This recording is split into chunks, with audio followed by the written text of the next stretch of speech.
Queremos saludar a nuestro entrevistado del día de hoy, al primero que tenemos en nuestra edición. Estoy en compañía del doctor Manuel Riera. Aquí a mi lado tenemos el gusto de tenerlo en piso. Doctor, bienvenido. ¿Cómo estás? Un gusto. Muchas gracias, Katiuska. Mi agradecimiento es particularmente por siempre la deferencia de acordarse de mí. Doctor, ya hemos hablado contigo, lo hemos hecho hace muy poco también en un enlace virtual. Hoy teniendo el gusto de recibirte acá en piso, nos gustaría saber en el contexto actual del campo, del productor ganadero, de todo lo que hace la cadena cárnica y también con esta variación de precios que ha habido en estos últimos días, por lo menos en las últimas 2 semanas. Ya con esto podemos avisorar una especie de recuperación para el sector. Mira, los ciclos ganaderos, Katiuska, no son tan sencillos, son ciclos muy largos. Para la producción son ciclos entre 3 y 5 años, o sea que la recuperación lleva su tiempo. Sí, hay señales buenas, es decir, empezó a llover en el Chaco, las pasturas del Chaco se están recuperando, los precios mejoraron sustancialmente, creo que están alrededor de 3.70.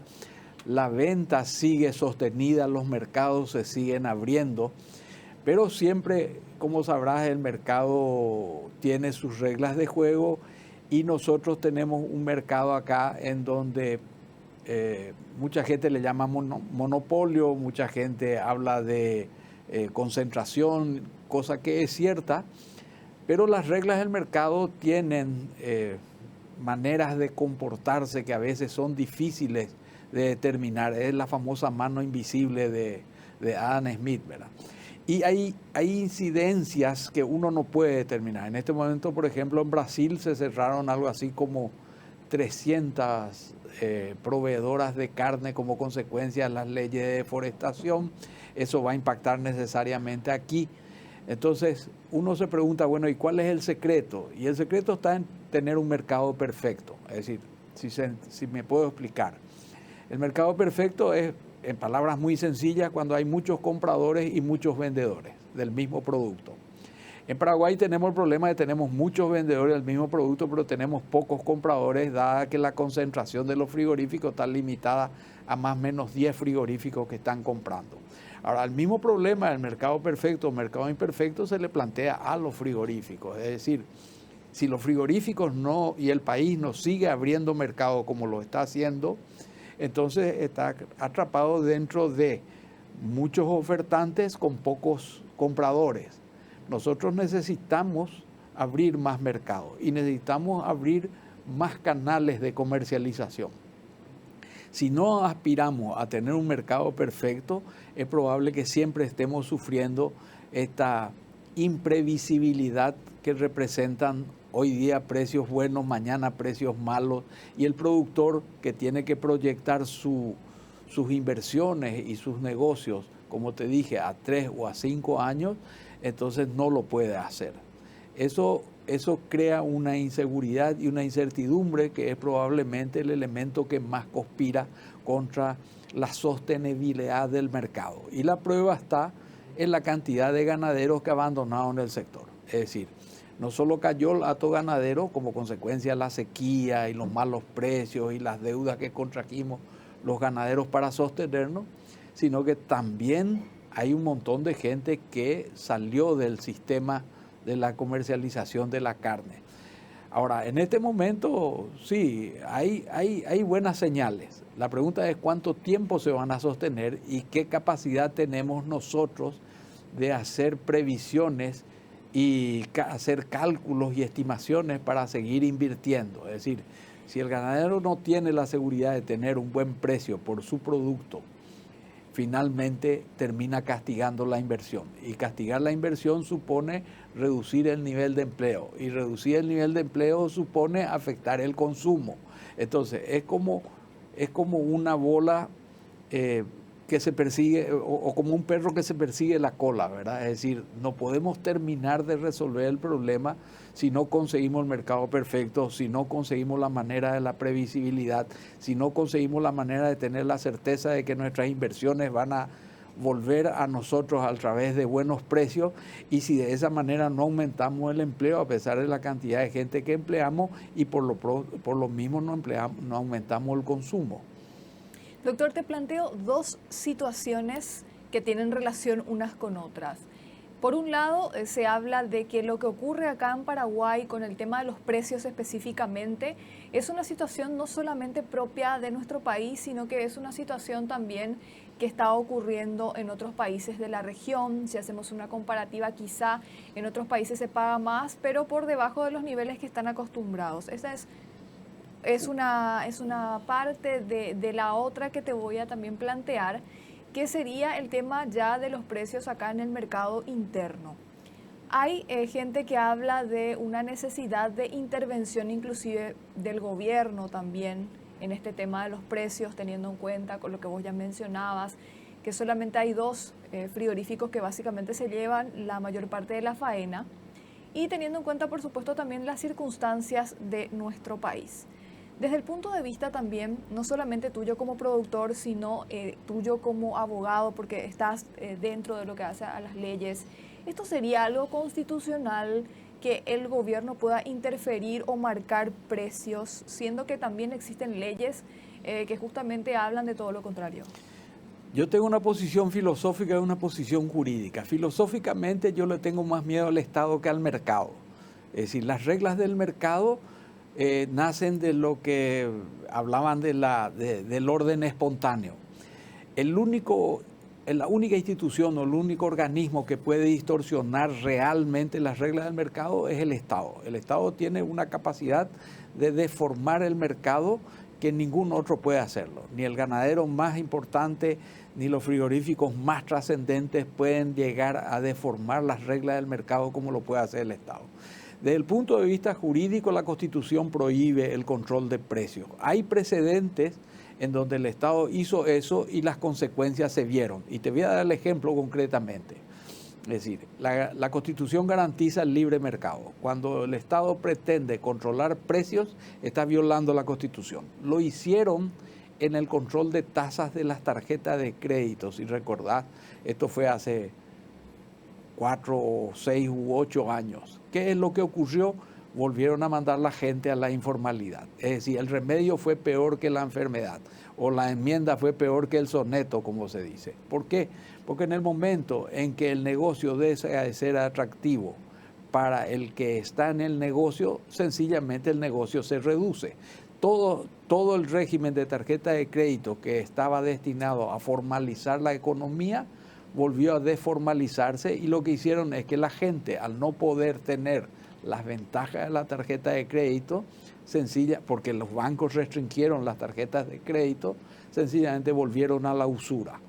Y eso es peor que el sistema formal. Entonces, yo creo que lo peor que podemos hacer es pedirle al Estado que se meta. Yo creo que el sector privado tiene que sentarse a hablar y encontrar la manera de que todos los frigoríficos tengan la mayor cantidad de mercados y puedan pagar los mejores precios. Si uno mira los números, hasta noviembre más o menos se generaron 2.000 millones de dólares en conceptos de exportación de carne, productos, subproductos y derivados de la carne, de los cuales 1.400 millones es carne propiamente dicho, el resto es menudencias y productos y subproductos. Esto, comparado con la cantidad de animales faenados, que está alrededor de los 8 millones más o menos, te da una aproximación de $5 la tonelada están cobrando los frigoríficos a sus compradores internacionales. Cuando nos estaban pagando 2, que ellos vendían a 5, ese margen bruto era muy grande. Hoy están en 3.70, el margen bruto es 1.30. Es un margen bruto más comprensible. Entonces, nosotros lo que tenemos que conseguir es que los frigoríficos puedan vender a más de 5 y que nosotros podamos seguir vendiendo a 4 o más. Hay que tener en cuenta que las condiciones de mercado de Paraguay son mejores que las de nuestros vecinos. Es decir, la presión tributaria de los países vecinos es mayor que la nuestra. El error también está en que nosotros siempre hablamos de presión tributaria y no olvidamos de presión fiscal. Cuando yo digo presión tributaria, presión fiscal, a lo que me refiero es una cosa son los tributos y otra cosa son los costos que el Estado representa para nosotros que no están dentro del concepto de tributo. Por decirte un ejemplo, IPS. Los ganaderos pagamos en total 25,5% del salario de todos nuestros empleados, pero ningún empleado nuestro tiene servicio de IPS. No hay servicio de IPS en Fuerte Olimpo, no hay servicio de IPS en Mariscal Estigarribia, y yo estoy en Caraguatay y no tengo servicio de IPS nunca. Entonces, ahí tenés una presión fiscal de un 25,5% que no tiene ninguna compensación. No tenemos caminos. Si queremos luz eléctrica tenemos que llevar nosotros el tendido. Los municipios pretenden cobrarte tasas municipales de servicios que no te prestan. Si miras las facturas de los municipios, como la Constitución del 92 extendió la competencia a los municipios, a todo el distrito, entonces te meten barrido, limpieza, alumbrado público, mantenimiento de cementerios, caminos, mantenimiento de caminos, y no hacen nada de eso en el campo. ¿Por qué? Porque el municipio es una institución urbana, pero los intendentes hacen eso, y todo eso es una lucha. Tenemos presión del MADES, presión de SEDECO, presión de tributación, presión de Infona. Todo eso es dinero, Katiuska. Entonces, la lucha de los productores no es solamente por obtener los mejores precios, sino una frase que a mí me encantó que dijo el presidente de la Rural Argentina, Croto, en la época de Menem, cuando terminó su discurso diciéndole: presidente, no le pedimos que nos dé la mano, le pedimos que nos saque la mano encima. Es todo lo que nosotros necesitamos. Déjennos producir, nosotros vamos a producir la mejor carne del mundo, ¿verdad? Páguennos lo que vale la carne. Yo no hablo de precio justo porque ese es un anacronismo de la época en que la economía estaba dentro de la filosofía, el concepto de justicia no es económico, pero sí páguennos el precio debido. Y el precio debido es el precio fijado por el mercado, pero de un mercado perfecto, no imperfecto. Y siempre que tengamos un Estado que nos saque la mano de encima. Doctor, otro punto también importante es el tema del hato. Sabemos que por las diferentes condiciones que ha tenido que atravesar el campo, tenemos una reducción importante también. En vez de aumentar, tenemos menos cantidad de cabezas de ganados a nivel país. ¿Esto es negativo, muy negativo, o todavía estamos a tiempo de revertir la situación? Hay gente que habla que el hato se redujo 1 millón de cabezas más o menos. Sin embargo, uno mira los números de las últimas vacunaciones y no sé si llegamos a tanto. Obviamente, achicar la oferta en términos de precio tendría que ser saludable para el productor. Es decir, a menor oferta y mayor demanda, mejores precios. Pero en definitiva, yo creo que es un error. Es decir, en este momento, si vos mirás, la economía de Paraguay está fundada en el campo y en las energías eléctricas. Entonces, si en el campo nosotros producimos 2.000 millones de dólares y la agricultura produce 3.500 o 4.000 millones de dólares, estamos hablando de los dos sectores que mayor aportan a la creación de empleo y al pago de impuestos. Lo peor que podíamos pensar es que se achique la agricultura y se achique la ganadería. Debiéramos apostar a que crezca. Doctor, teniendo en cuenta también los ciclos de la ganadería que vos ya mencionaste, ¿cuánto tiempo más o menos tendría que pasar para que Paraguay pudiera tener una recuperación, entre comillas, en el sector ganadero? En materia de vientres, la recuperación sería inmediata, Katiuska. Es decir, si a mí me pagan bien mis precios y con eso mi carne, ¿verdad? Y con ese precio yo pago mis obligaciones, yo retengo mis vaquillas. Y al retener mis vaquillas, automáticamente aumento mi cantidad de vientres en producción, que es la fábrica de ternero. El problema está si no me pagan bien o si no me sostienen el precio. Entonces, todas las vaquillas que retenga, ilusionado por un buen precio, finalmente voy a tener que venderlas o más grandes, o más chicas, o más gordas, o más flacas, pero las voy a tener que vender. Y tenemos que resolver el problema del agua del Chaco. Es una vergüenza que hayamos gastado fortuna y no tengamos el acueducto, ¿verdad? Es una vergüenza que la gente en el Chaco siga teniendo que lidiar con caminos que hacen que su ganado llegue golpeado a los frigoríficos y se le tengan que sacar pedazos que están golpeados para poder hacer la presentación de la carne correcta. Entonces, ese tipo de cosas son las que tiene que hacer el Estado y no controlar el precio. Que lleven el agua al Chaco, que asfalten los caminos, que permitan que los ganaderos no rompan más sus camiones, que los productores no rompan más sus camiones, que se dejen de esas normas que prohíben en camiones transganados transportar, por ejemplo, fardo, ¿verdad? Por un problema entre transportistas, cuando el flete falso es un costo altísimo en las distancias del Chaco. Entonces, ese tipo de soluciones son las que el Estado tiene que darnos, pero no ir a controlar precios.